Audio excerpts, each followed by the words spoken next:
할렐루야. 네, 이 자리에 오신 여러분 주님의 이름으로 환영하고 축복합니다. 네, 우리 이 시간 옆 사람분들과 앞뒤 사람과 눈 마주치면서 인사하겠습니다. 참 잘 오셨습니다. 환영합니다. 축복합니다. 주님의 이름으로 사랑합니다. 네, 오늘 어떤 상황과 환경을 두고 이 자리에 오셨는지 저는 모르지만 여러분 각자에 있는 그 마음속에 있는 어두움과 근심과 걱정과 불안이 있다면 빛 대신 주님을 우리가 영접함으로 그 빛 대신 주님을 믿고 의지함으로 그것이 우리 안에서 떠나갈 줄을 믿습니다. 오늘 이 자리에 예배 가운데 우리 주 빛 대신 주님 그 밝은 빛 따라서 함께 동행하기를 소망합니다. 우리 같이 찬양하겠습니다.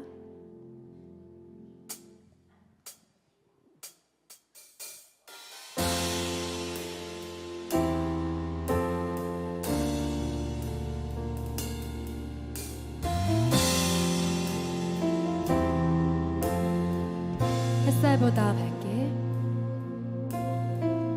햇살보다 밝게 빛나는 주의 영광 모든 어둠 물리치네 누구도 주 앞에 다가설 수 없네 주의 거룩 보좌 앞에 오직 주의 보혈 주의 긍휼을 의지하여 나가리 왕 대신 주 앞에 나 경배합니다 주님만 찬양받기 합당하시니 큰 존귀와 영광 홀로 받으소서 오 주 앞에 나 나아갑니다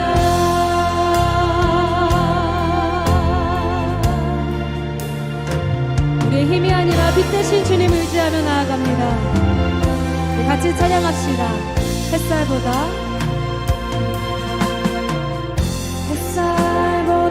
밝게 빛나는 주의 영광 모든 어둠 물리치네 누구도 주 앞에 다가설 수 없네 주의 거룩한 보좌 앞에 오직 주의 보혈 주의 긍휼을 의지하여 나가리 왕 대신 주 앞에 나 경배합니다 주님만 찬양받기 합당하시니 큰 존귀와 영광 홀로 받으소서 오 주 앞에 나 나아갑니다 왕 대신 주 앞에 나 경배합니다 주님만 찬양받기 합당하시니 큰 존귀와 영광 홀로 받으소서 오 주 앞에 나 나아갑니다 오 주님 내가 나아갑니다 주 앞에 나아갑시다 오 주님 내가 나아갑니다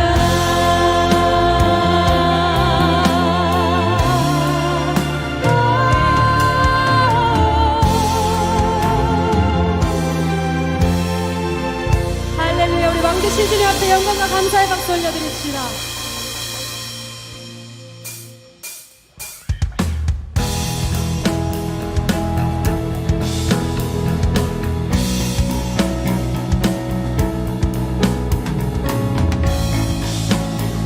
우리 안에 길을 밝히 보이실 주님을 찬양합니다.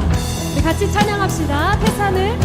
태산을 넘어 험곡에 가도 빛 가운데로 걸어가며 주께서 항상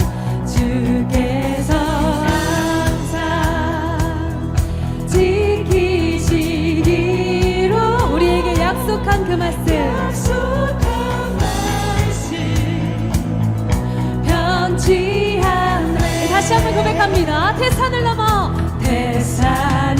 넘어 험곡에 가도 빛 가운데로 걸어가며 주께서 항상 우리를 지키시기로 우리에게 약속한 그 말씀 변치 않네. 하늘의 영광 하늘의 영광 하늘의 영광 나의 맘속에 차고도 넘쳐 할렐루야를 힘차게 불러 영원히 주를 찬양하네.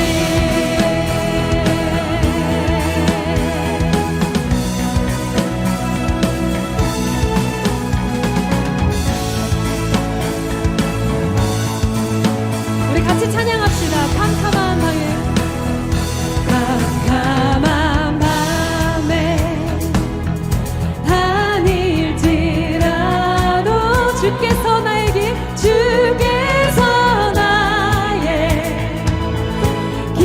내시고 나에게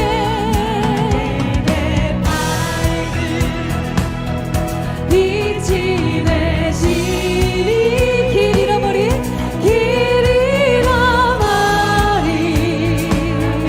염려 없네.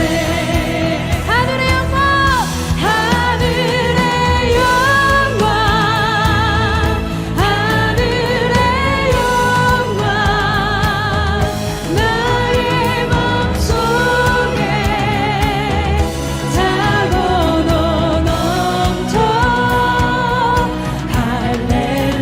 할렐루야를 힘차게 불러 영원히 주를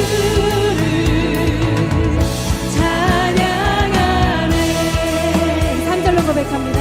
강력한 길이 마음에 남아 명랑한 천국 바라보고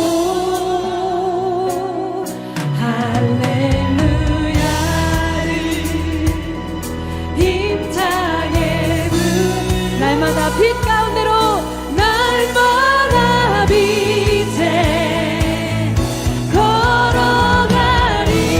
하늘의 영광 하늘의 영광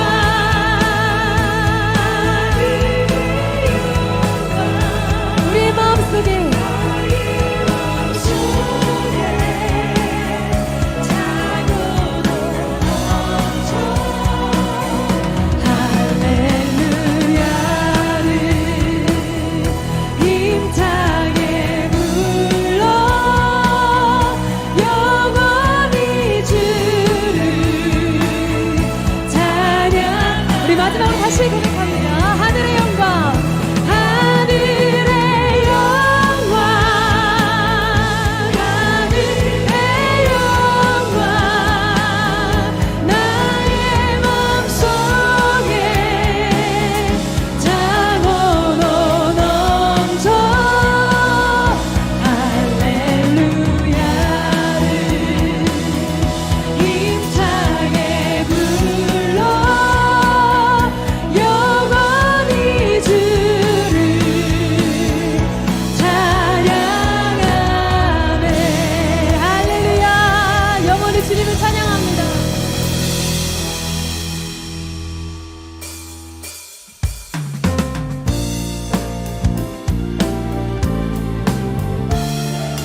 쉴 곳 되시는 주님, 그분의 이름을 찬양합니다. 고난 내 영혼, 고난 내 영혼 편히 쉴 곳과 풍랑이 일어도 안전한 복음, 복음까지도 다스리시는 주의 영원한 팔을지에 고난 내 영혼 편히 쉴 곳과 풍랑이 일어도 안전한 복음, 폭풍까지도 다스리시는 주의 영원한 팔을지에 주의 영원한 심판 함께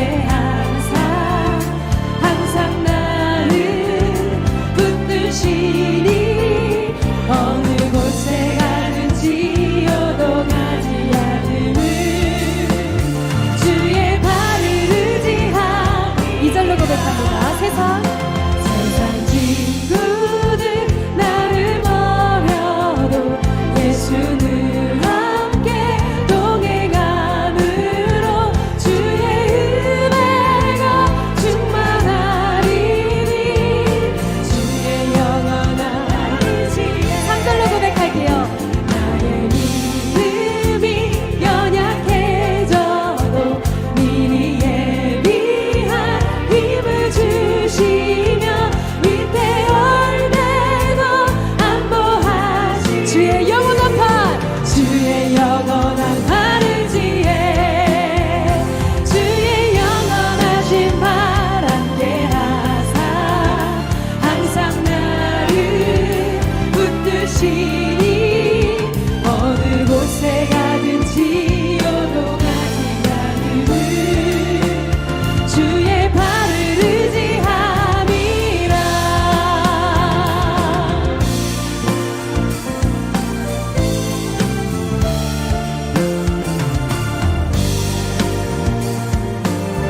능치 못한 것 주께 없으니 나의 일생을 주께 맡기며 나의 모든 짐 대신 지시는 주의 영원한 팔을지 능치 못한 것 주께 없으니 나의 일생을 주께 맡기며 나의 모든 짐 대신 지시는 주의 영원한 팔을지에 주의 영원하신 팔 함께 하사 항상 나를 붙드시니 어느 곳에 가든지 요동하지 않음을 주의 발을 의지. 마지막으로 다시 고백합니다. 주의 영원하신 팔 함께 하사 항상 나를 붙드시니 어느 곳에 가든지 요동하지 않음을 주의 발을 의지함이라. 할렐루야. 우리를 늘 보호하시는 주님의 발을 의지합니다.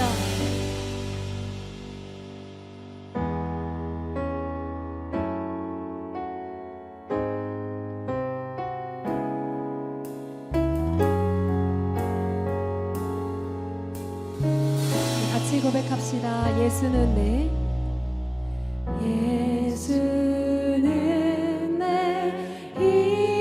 힘이요 나의 기쁨 내 참 소망 그 이름에 생명이 내 삶의 이유라. 내가 사나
주만 오직 주만 따라갑니다.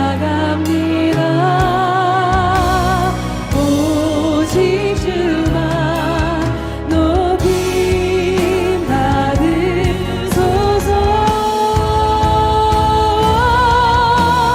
내 평생에 그 이름을 그의 선하심을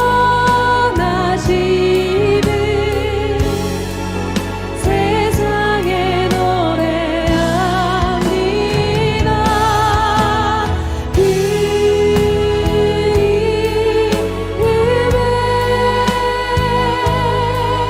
크신 능력 영원한 생명이 내 삶의 이유라. 우리 이 시간 이 찬양의 가사 붙잡고 우리 잠잠히 기도하며 예배로 나아가겠습니다. 주님, 오늘 우리가 고백한 것처럼 우리가 사나주구나 주님의 그 크신 이름을 높이기를 소망합니다. 우리의 삶 속에서 우리의 삶의 이유가 우리의 만족과 유익이 아니라 주님의 영광이 되게 하여 주시옵소서라고 우리 시간 주님의 이름 부르짖고 예배로 나아가겠습니다. 주여, 주님 아버지, 오늘 이 예배 시간에 우리와 함께하여 주시옵소서. 이 창의 고백과 같이 우리도 주 앞에 이렇게 전심으로 고백하게 하여 주시옵소서.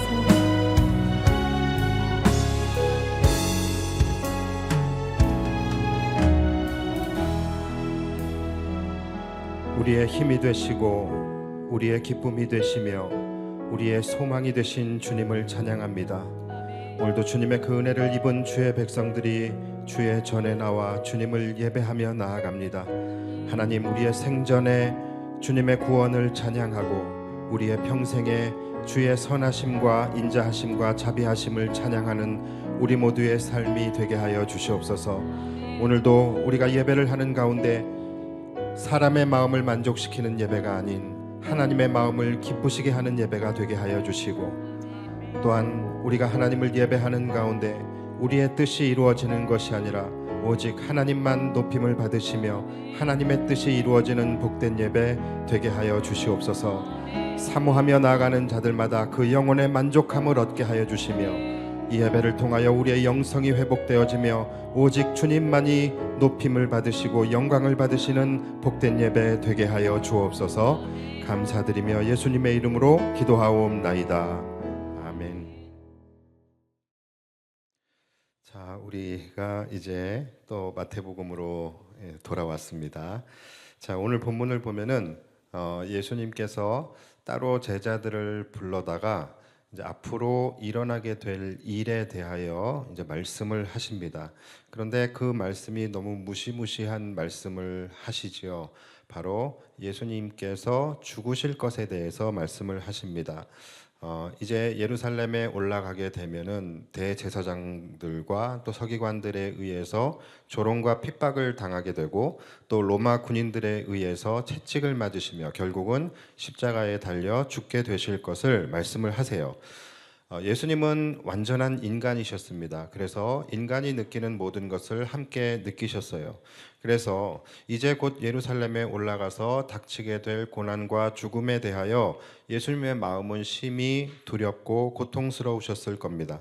아마도 예수님께서 제자들에게 이 말씀을 하시는 이유는 이제 곧 나타내실 메시아 사역에 대해서 이야기하시는 부분도 물론 있겠지만, 또한 그동안에 함께 했던 제자들에게 이러한 말씀을 하시면서 예수님이 지금 느끼고 계시는 그 아픔과 고통을 제자들과 함께 나누며 제자들의 공감과 또한 위로를 받고 싶으셨던 마음이 있으셨는지도 몰라요.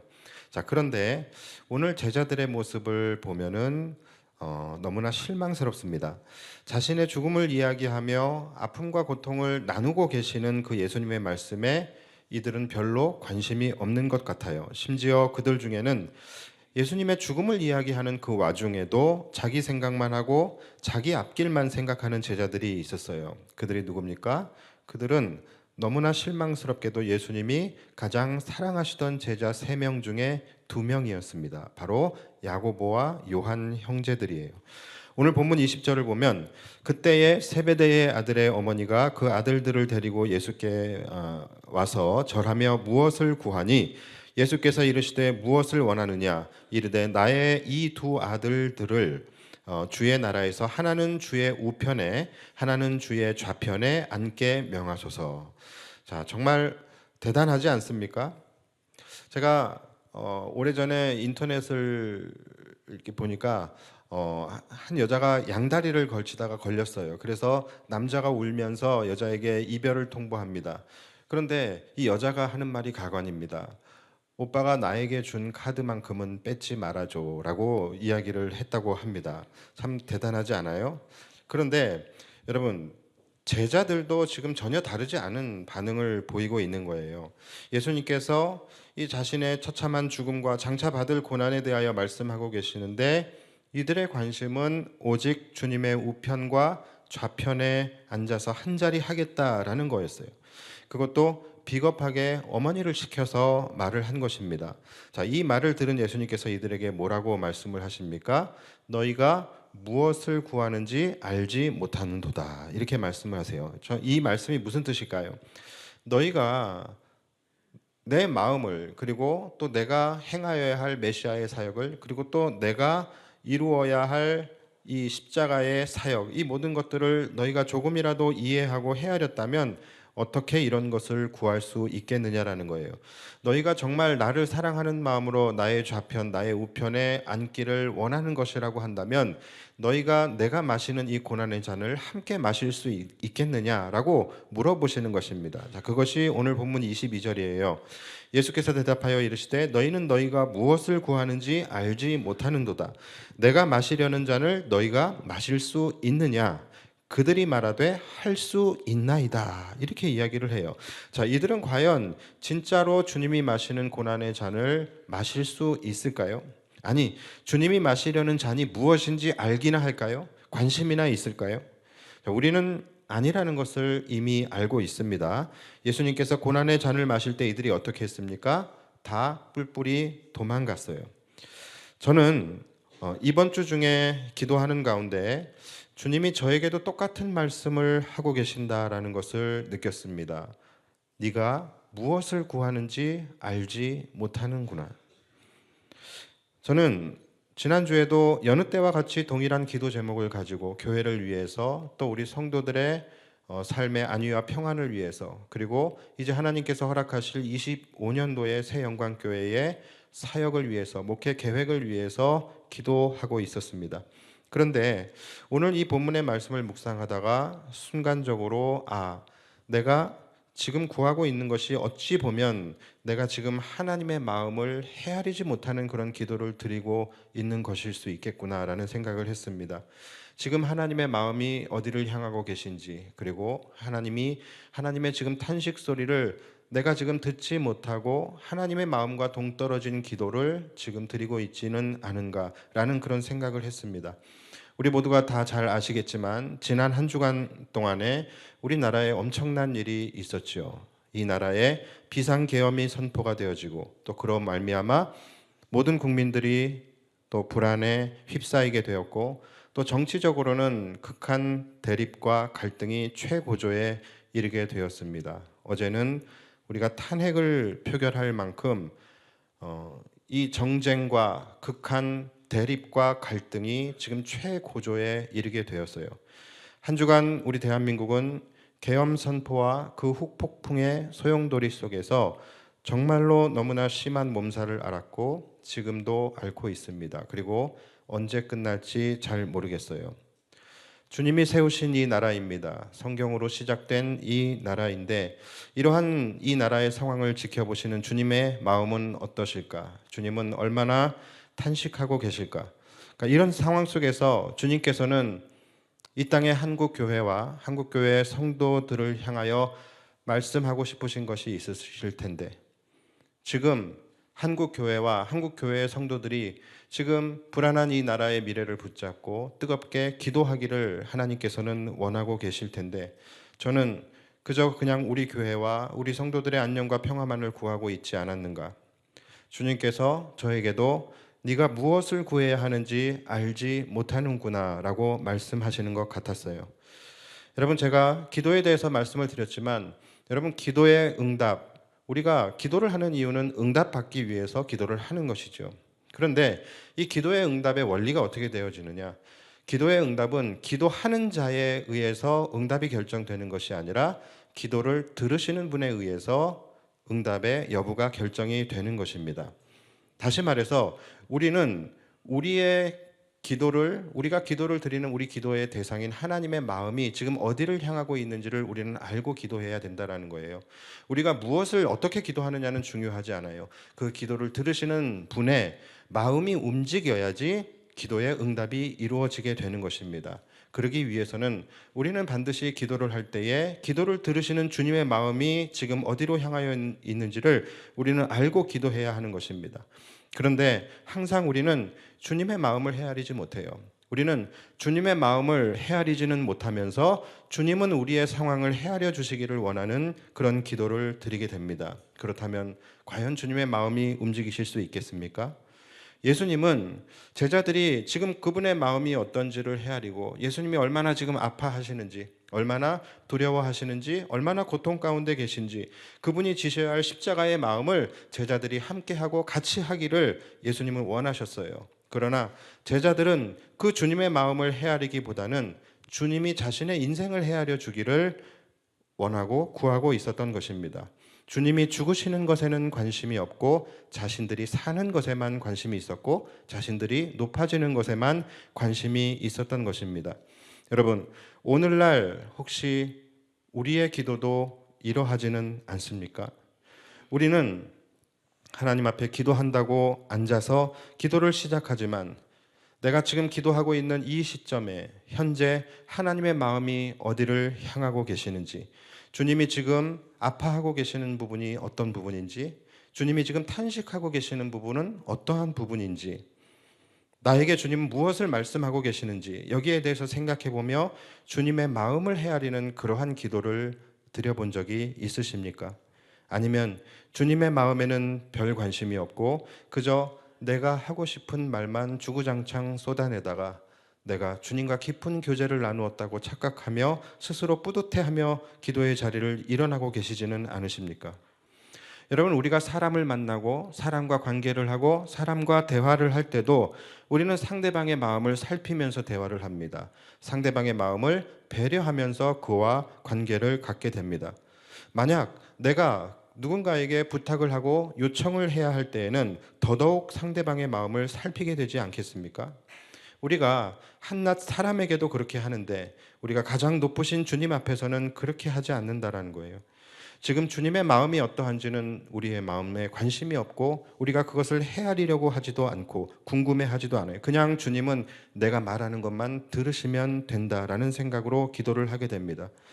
우리는 상대방의 마음에 전혀 공감을 하지 못하고 오직 자기만 알고 자기 말만 하고 싶어 하는 사람을 우리는 소시오패스라고 이야기합니다.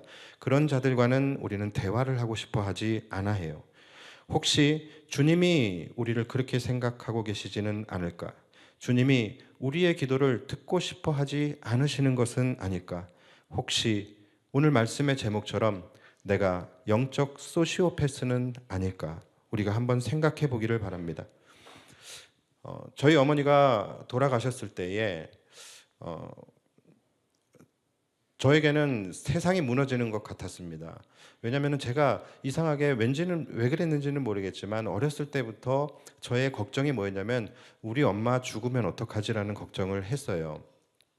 그랬는데 그게 막상 현실이 된 거예요. 그러니까 저에게 얼마나 큰 충격이고 정말 세상이 무너지는 것 같은 그런 아픔과 슬픔이 저에게 있었습니다. 많은 분들이 빈소에 찾아와서 저의 마음을 헤아려주고 또 저에게 위로를 해 주었습니다.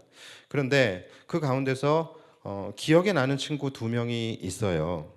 한 친구는 저랑 아주 가까운 친구였습니다. 그 친구 역시 소식을 듣고서 저희 어머니의 빈소에 찾아와서 조문을 하고 이제 저에게 다가와서 저에게 이렇게 이야기를 했습니다. 주일아, 힘내. 근데 여기서 제일 가까운 편의점이 어디야? 이렇게 물어보는 거예요. 아니, 꼭 편의점을 그 상황에서 저에게 물어봐야 하겠습니까? 꼭 그래야만, 그냥 본인이 찾아볼 수도 있는 거고 아니면 다른 사람에게 물어볼 수도 있는 거잖아요. 그 아픔 가운데 신음하고 있는 저에게 가까운 편의점이 어디냐고 이렇게 물어보는 거예요. 모르겠어요. 제가 속이 좁아서 그런 건지 아니면 그때 그 상황이 제 마음이 너무 약해져 있는 상황 속에서 그 말조차도 담아낼 수 없어서 제가 그랬는지는 모르겠지만 친구의 그 말이 저는 너무너무 섭섭했고 그 이후로는 그 친구와 별로 대화하고 싶은 마음이 들지가 않더라고요.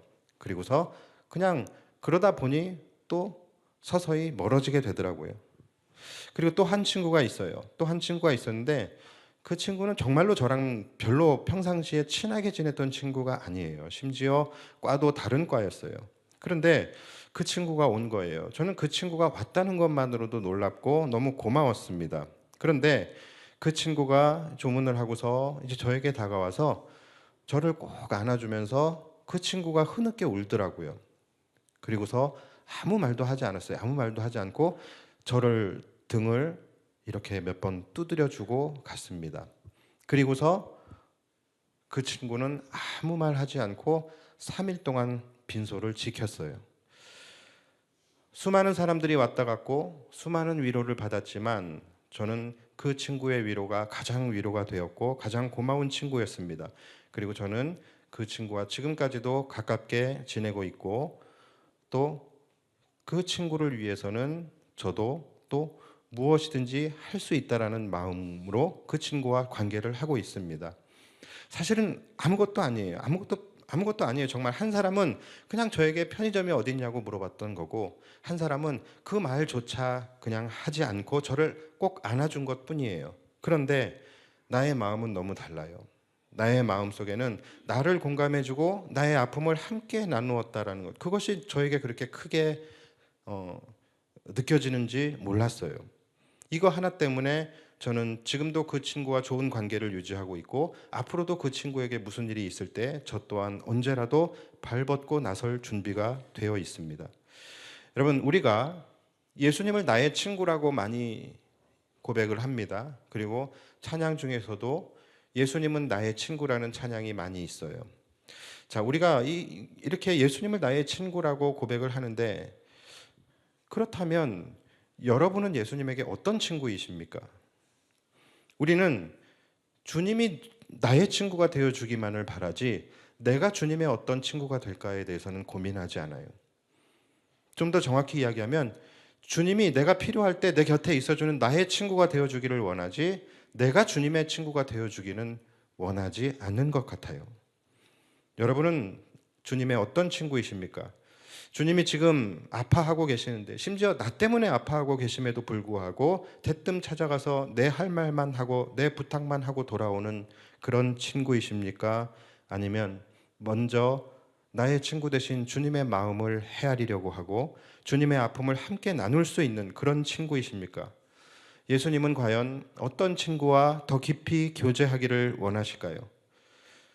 예수님께서 너에게 무슨 일이 있을 때 내가 발벗고 나서서 도와줄 거야 라고 그렇게 생각하시는 친구는 지금 여기 계신 우리들 가운데 누구일까요? 여러분, 우리가 신앙생활을 할 때에 가장 중요한 것은 주님과의 관계입니다. 그런데 그 관계라는 것은 상대의 마음을 얼마나 잘 헤아리고 얼마나 잘 배려하느냐, 이러한 부분에서 관계라는 것이 쌓여지게 되는 것이죠. 과연 우리는 주님과의 얼만큼의 친밀한 관계가 지금 형성되어져 있으십니까? 물론 기도라는 것은 나의 구할 것을 아뢰는 시간이 기도이기도 하지만 그러기 위해서 그보다 먼저 이루어져야 할 것은 기도의 자리에 앉아서 먼저 주님의 마음을 살피고 헤아리는 것입니다. 지금 주님의 마음은 어떠하신지, 지금 그분의 마음이 무엇을 향하고 계시는지, 지금 그분의 시선이 어디를 향하시며 지금 주님은 무엇 때문에 아파하시고 무엇 때문에 탄식하고 계시는지, 지금 주님의 눈물이 떨어지는 곳이 어디인지, 제자들이 자신들이 구할 것을 말하기 이전에 먼저 주님은 십자가에 대하여 그들에게 말씀하신 것처럼 내가 나의 구할 것을 주님께 구하기 이전에 나에게 먼저 말씀하시는 그 주님은 어떤 말씀을 나에게 하고 계시는지, 여러분 이러한 것들을 생각하는 것, 그것이 바로 기도입니다. 그럴 때 우리의 기도에 주님의 마음도 움직이실 수 있는 거예요. 인지상정이라는 말이 있죠. 사람이라면 마땅히 가지게 되는 일반적인 감정, 그것을 우리는 인지상정이라고 합니다. 사람이 어떨 때 화가 나고 또 어떨 때 섭섭해하고 어떨 때 아픔을 느끼며 어떨 때에 어떤 마음으로 어떻게 반응하게 되는지, 이런 것들이 인지상정이에요. 여러분, 그런데 중요한 것은 하나님도 인격적인 하나님이시기 때문에 우리의 어떠한 행동에 동일한 감정을 느끼시고 동일한 반응을 하신다라는 거예요. 신이신 하나님이시죠. 신이신 하나님께서 인간과 교통하실 수 있는 이유는 바로 그 하나님이 인격적인 하나님이시기 때문에 가능한 것입니다. 하나님이 인격적인 하나님이시기 때문에 우리의 마음을 헤아려 주실 수 있는 거예요. 하나님이 인격적이시기 때문에 우리의 아픔에 공감해 주실 수 있는 거예요. 하나님이 인격적이시기 때문에 우리의 상황을 이해하시고 우리를 바라보시며 때로는 안타까워하시고 때로는 우리의 고통에 함께 아파하시고 때로는 우리의 죄악을 바라보며 오래 참아주시기도 하는 것입니다. 만약에 하나님이 인격적인 하나님이 아니시라고 한다면 여러분, 이 자리에 이렇게 멀쩡히 있을 수 있는 사람이 누가 있을 수 있겠습니까? 이미 우리는 심판을 받았을 거예요. 이처럼 하나님이 인격적으로 우리를 만나 주신다는 것은 우리에게 더할 수 없는 놀라운 축복입니다. 그런데 우리는 하나님이 인격적인 하나님이시기를 바라면서 우리는 왜 하나님을 인격적으로 대하지 못하는 것일까요? 아까 광고에서도 여러분 보셨겠지만 우리는 사람과의 관계에 있어서 약속 시간에 10분, 20분 그렇게 늦는 사람을 바라보면서 우리는 저 사람이 나를 도대체 어떻게 생각하는가? 저 사람이 나를 존중하는가? 저 사람이 나를 무시하는가? 이렇게 생각을 하잖아요. 그런데 우리는 높으신 주님과 만나는 그 자리에서 우리는 왜 늦게 오면서도 전혀 일말의 죄책감이 없는 것일까요? 하나님은 나에게 인격적으로 대해 주시기를 우리는 원하면서 왜 우리는 그분을 향하여 인격적으로 대하지 못하게 되는 것일까요? 우리는 왜 기도할 때마다 주님이 내 마음을 공감해 주시고 헤아려 주시기를 원하면서 왜 우리는 기도할 때 주님의 마음을 공감해 드리고 헤아려 드리는 것은 하지 못하는 것일까요? 왜 우리는 주님이 내 뜻을 이루어 주기를 원하면서 우리가 주님의 뜻을 이루어 드리는 것은 왜 그렇게 하지 못하는 것일까요? 주님은 내 친구가 되어주기를 그렇게 원하면서 왜 나는 주님의 친구가 되어주려고 하지 않는 것일까요? 과연 우리 가운데 주님께서 정말 너밖에 없다, 너 참 귀하다, 내 마음을 헤아려 주셔서 너무 고맙다, 너가 진짜 나의 친구다 라고 하실 수 있는 사람은 우리 중에 누구일까요? 우리 교회에 지난 한 5개월 정도 부교육자가 없었습니다. 그 5개월 동안 나름 혼자서 그런 것들을 감당하느라 힘들었습니다.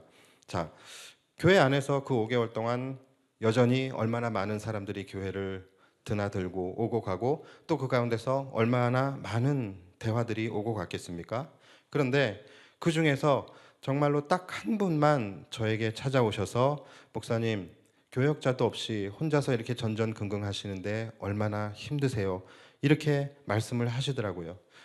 그런 말을 제가 한 번도 바란 적이 있었던 것은 아니었지만 막상 그 말을 듣는데 눈물이 나오더라고요. 그리고 제가 결심했어요. 내가 남은 인생 저자를 위해서 목회하리라. 그 힘든 기간들 동안에 다들 자기가 하고 싶은 말들은 많이 하고 자기가 섭섭한 것을 말하는 사람들은 너무나 많았지만 한낱 부족한 목회자의 마음을 헤아려주는 그 한 분이 저에게는 너무나 귀하게 여겨졌습니다. 여러분, 주님의 마음도 이와 같지 않을까 생각을 해봅니다.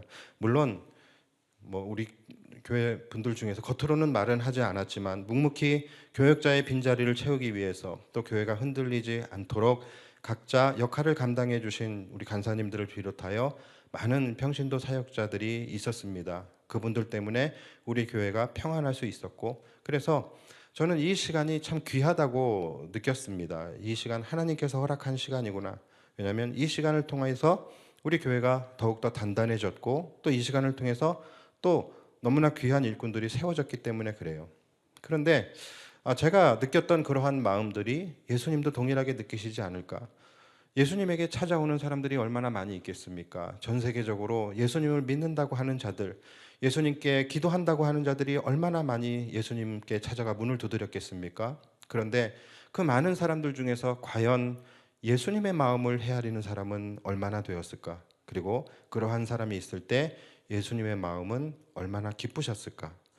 우리가 이러한 부분들을 좀 한번 생각해 봤으면 좋겠습니다. 사랑하는 여러분, 우리는 주님이 찾으시는 그 한 사람, 그 예배자가 되기를 소망한다고 우리는 고백하고 찬양도 합니다. 그런데 여러분, 정말로 주님이 소중히 여기시며 찾으시는 그 한 사람은 누구일까요? 어떤 사람일까요? 바로 주님의 마음을 헤아리는 그 한 사람, 그 한 사람을 주님은 찾으시는 거예요. 저는 은혜도 응답도 그들의 것이라고 생각합니다. 자, 다른 제자들은 그러면 좀 달랐을까요? 자, 오늘 본문 24절을 보시면 열 제자가 듣고 그 두 형제에 대하여 분히 여기거늘, 자, 이렇게 말씀하고 있어요. 그러니까 제자들이 이 소식을 알고 야고보와 요한을 향하여 막 비난을 하고 화를 냈다라는 거예요. 자, 여러분, 이들이 왜 분히 여겼을까요? 이들이 왜 분히 여겼을까요? 자, 여러분, 이렇게 한번 생각해 볼까요? 만약에 이 송파 지역과 가밀 지역에 어떤 사람이 있는데 그 사람이 요리를 너무 잘한대요. 요리를 기가 막히게 막 미슐랭 막 3스타 막 나오고 막 흑백 요리사에도 나오고 막 그랬대요. 자, 여러분, 제가 그 소식을 들었을 때 제 안에서 분이 날까요, 안 날까요? 분이 나요, 안 나요? 전혀 나지 않아요. 그렇죠? 왜요? 저는 요리에 관심이 없어요. 요리한 거에만 관심이 있어요. 저는 관심이 없기 때문에 전혀 분이 나지 않습니다. 이 지역에 어떤 사람이 있는데 축구를 너무 잘한대요. 자, 제가 그 소식을 들었을 때 분이 날까요? 나지 않을까요? 분이 전혀 나지 않아요. 저는 뛰는 거 싫어해요. 그런데 만약에 이 지역에 설교를 너무너무 잘하시는 목사님이 계신데요. 제가 분이 날까요? 안 날까요? 저를 뭘로 보시는 거예요? 분이 나지는 않아요. 그러나 질투는 나요. 왜 그럴까요? 그분이 추구하시는 것과 제가 추구하는 것이 같기 때문에 그래요. 사촌이 땅을 샀는데 왜 멀리 있는 내가 배가 아파요? 그가 추구하는 것을 나도 추구하고 있었기 때문에 그런 것이죠. 그런 것 아니겠습니까? 여러분, 제자들이 분을 낸 이유가 뭘까요? 제자들의 마음속에 분이 일어난 이유가 뭡니까?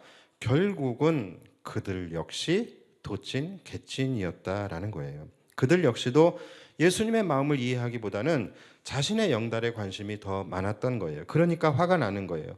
그러니까 여러분, 내가 지금 내가 좀 어디에 집착하며 살아가고 있느냐, 여러분, 이것을 알고 싶다라고 한다면 내가 어느 부분에서 지금 예민해지고 있는지, 또는 내가 어떤 상황에서 화가 치밀어 오르는지, 여러분, 그것을 보면은 알 수 있어요. 내가 유난히 먹는 것에 내가 예민하고 먹는 것 때문에 내가 자주 화가 난다. 나는 하나씩 먹는데 저 사람은 2개씩 먹는 게 막 너무 막 화가 나. 그래서 막 테이블 치면서 한 번에 하나씩만 먹어. 막 이렇게 이야기를 한다. 그럼 나는 어디에 집착하는 사람이에요? 먹는 거에 집착하는 사람인 거예요. 내가 다른 거는 괜찮은데 나는 돈에 관련된 일에 이상하게 화가 많이 난다. 돈에 관련된 일에 내가 예민하다. 그러면 그 사람은 물질에 집착하는 사람인 것입니다. 오늘도 광고에 다음 주에 우리가 주정헌금과 선교헌금 작정을 한다라는 광고가 나왔어요. 이 공지를 듣고서 대부분의 성도님들은 당연히 마땅히 내가 하나님의 백성으로 하나님 앞에 감사하는 마음으로 내가 참여해야지라는 마음을 가지고 있습니다. 그런데 또 몇몇 분들 중에서는 아니 헌금을 자율적으로 하게 하지 않고 왜 작정을 하게 하느냐 이러면서 예민해 하시는 분들이 있어요. 그런데 여러분, 전혀 예민할 일이 아닌 거예요. 여기에 만약에 예민하게 반응을 했다라고 한다면 그분은 물질에 예민한 분일 수 있는 것이죠. 전혀 이것은 예민한 것이 아닙니다. 자율적으로 작정하시면 되는 거예요. 예, 자율적으로 작정을 하시면 돼요. 우리가 작정을 하는 이유는 이 헌금이라는 것이 우리가 적선하는 것이 아니잖아요. 우리가 왕 대신 하나님 앞에 올려드리는 거룩한 예물로 드리는 것입니다. 그렇기 때문에 우리가 물질을 드리기 전에 먼저 마음을 구별하여 드리겠다라는 의미로 작정을 하는 거예요. 혹시라도 우리가 하나님 앞에서 실수하고 경홀히 여기는 예물이 될 수 있기 때문에 그렇게 되지 않기 위해서 우리가 먼저 마음을 구별한다라는 의미로 작정을 하는 것입니다. 우리가 작정을 하는 가장 큰 이유는 말 그대로 드리는 우리를 위해서가 아니라 받으시는 하나님의 마음이 기쁘게 하기 위해서 우리가 드리는 거예요. 하나님은 물질을 받으시는 분이 아니에요. 물질이 하나님 필요 없으시죠. 그러나 하나님은 우리의 마음을 구별하기를 원하시기 때문에 우리가 마음을 구별하여 먼저 작정을 하는 것입니다. 그러니까 이렇게 우리가 신앙생활을 할 때조차도 우리 안에는 알게 모르게 부지 중에 내 마음에서 끌어오르는 것이 있어요. 하나님의 마음보다는 내 마음이 앞서고 내 마음이 먼저 판단을 하게 되고 내 마음이 우선시 될 때가 많이 있다라는 거예요. 여러분, 우리는 이것을 경계해야 합니다. 우리가 예배를 드릴 때에도 여러분들이 예배를 판단하는 그 기준 자체가 다 여러분들의 마음이에요. 그래서 화려한 조명과 화려한 사운드와 내 마음을 움직이는, 내 마음을 이렇게 내 심장을 뛰게 하는 무언가가 있으면 이 예배 참 은혜롭다, 이 교회 예배 참 좋다, 이렇게 이야기를 합니다. 그런데 여러분, 좋은 예배와 안 좋은 예배는 우리가 판단하는 것이 아니라 하나님이 판단하시는 것입니다. 하나님의 마음에 기뻐야 좋은 예배인 거예요. 그런데 우리는 항상 내 마음에 들어야 좋은 예배라고, 내 마음에 들어야 은혜로운 예배라고 해요. 여러분, 은혜는 내가 판단하는 것이 아니라 하나님이 부어주셔야 은혜를 받는 것이죠. 반면에 정말로 초라한 예배당에서 피아노 하나 없이 정말로 몇몇 사람들이 모여서 초라하게 예배를 드리고 있는 그런 교회는요, 사람들이 가려고 하지를 않아요. 왜요? 내 마음에 들지 않거든요. 내 마음에 흡족하지 않거든요. 이 예배는 왠지 은혜롭지 않을 것 같거든요. 그러니까 모든 기준이 다 내 마음인 거예요. 하나님이 이 예배를 기쁘시게 받으시냐, 여기에는 별로 관심이 없어요. 내 마음이라는 거예요. 중요한 것은 하나님의 마음인데, 제자들도요, 분을 낼 때에 어떻게 분을 냈을까요? 어떻게 화를 냈을까요? 야, 예수님 오른편 그거 내 자리였는데, 야, 예수님 왼편 그거 내 자리 내가 얘기하려고 그래, 왜 네가 먼저 선수 쳤어? 이렇게 화를 냈을까요? 여러분, 절대 안 그랬을 거예요. 이들은 어떻게 화를 냈을까요? 야, 예수님 지금 죽으신다는 말씀하고 계시잖아. 예수님 지금 십자가를 지신다잖아. 너는 이 상황에서 이런 말이 나와? 너 소시오패스야? 이렇게 의로운 명분을 가지고서 화를 냈을 거예요. 그러니까 여러분, 저는 그나마 야고보와 요한은 자신을 부끄럽지만 드러냈잖아요. 그런데 이렇게 드러낸 야고보와 요한보다 동일한 똑같은 탐욕을 품고 있었으면서도 불구하고 자신은 안 그런 척 딱씩 치밀을 떼면서 안 걸린 죄인이 걸린 죄인을 향하여 거룩한 명분을 들이대며 비난하고 정죄하는 이 제자들이 저는 더 나쁘다고 생각을 합니다. 여러분, 막달라 마리아가 예수님의 발 앞에 향유옥합을 깨뜨렸어요. 그럴 때 가룟 유다가 분을 냅니다. 여러분, 가룟 유다가 왜 분을 냈습니까? 자, 이 타이밍에서 분을 냈다라고 한다면 가룟 유다는 어떤 사람이에요? 돈에 집착하는 사람인 거예요. 그런데 그렇다고서 가룟 유다가 자신의 마음을 내보입니까? 절대로 그런 거 말 안 하죠. 그는 뭐라고 얘기합니까? 거룩한 명분을 대면서 화를 내게 됩니다. 왜 이 귀한 것을 이렇게 허비하느냐? 이것을 300데나리온에 팔아서 가난한 자들에게 나누어 줘야 하지 않겠느냐? 이렇게 이야기를 한다라는 거예요. 여러분, 내 마음 기저에 있는 그 추악함을 여러분, 우리 자신도 모를 때가 많아요. 우리 자신도 내 안에 이렇게 추악한 것이 있었는지 속고 있을 때가 많이 있다라는 것입니다. 우리도 전혀 다르지 않다라는 거예요. 그래서 여러분, 우리는 내 마음을 먼저 드러내기 이전에 하나님의 마음이 어떠실까? 하나님의 마음을 들여다볼 수 있어야 되는 거예요. 우리는 내가 화가 난다는 이유로 하나님의 마음도 그럴 것이라고 단정하며 그렇게 생각할 때가 많아요. 그런데 여러분, 그렇지 않을 때도 많아요. 내가 화가 나는 이유는 의분이 아니라 그냥 내 안에 더러운 탐욕이 건드려졌기 때문에 화가 난 것일 수가 있어요. 주님의 마음은 그렇지 않을 수 있다는 거예요. 그러니 함부로 판단하고 함부로 정죄하지 마십시오. 내가 잘못됐다라고 정죄하는 그것이 하나님이 기뻐하시는 것일 수도 있는 거예요. 시므이라는 사람이 다윗을 따라다니면서 다윗의 면전에 대고 다윗을 저주했습니다. 그러자 다윗의 신복이었던 군대 장관 아비새가 이 시므이의 목을 벨라 그랬어요. 그때 다윗이 어떻게 합니까? 가만두어라. 다윗의 마음속에도 이 시므이라는 사람이 밉지 않았겠습니까? 자신을 면전에다 대고 저주하고 있는데 밉지 않았겠어요? 죽이고 싶은 마음이 있었을 수도 있어요. 그러나 다윗은 그렇게 하지 않아요. 자기의 마음이 앞서기 전에 먼저 가만두어라. 혹시 아느냐? 혹시 하나님이 저 사람의 입을 통하여 나를 저주하고 계시는 걸 수도 있지 않겠느냐? 가만히 두어라. 여러분, 이것이 하나님의 사람인 거예요. 나의 마음보다는 하나님의 마음이 어떠하실까? 이것을 먼저 생각하는 사람. 말씀을 정리하겠습니다. 여러분, 예배를 드리시고 또 하나님 앞에 기도를 드리실 때에도 내 마음이 앞서려고 하는 그 함정을 여러분 조심하십시오. 내 마음이 주도권을 잡게 되어질 때에 우리는 주님의 마음을 철저히 무시하게 됩니다. 그래서 내 마음이 앞설 때 우리는 예배자가 아니라 예배를 판단하는 자가 돼버려요. 내 마음이 앞설 때 우리는 기도를 할 때에도 주님의 마음을 헤아리기보다는 나의 정욕만을 구하는 기도를 드리게 되는 것입니다. 하나님을 믿는 사람이라고 하면서, 하나님을 사랑하는 사람이라고 하면서, 하나님을 친구라고 하면서, 하나님과 교제한다고 하면서 하나님의 마음에는 전혀 관심이 없고 하나님의 마음에 전혀 공감을 하지 못하는 영적 소시오패스가 되지 않기를 바랍니다.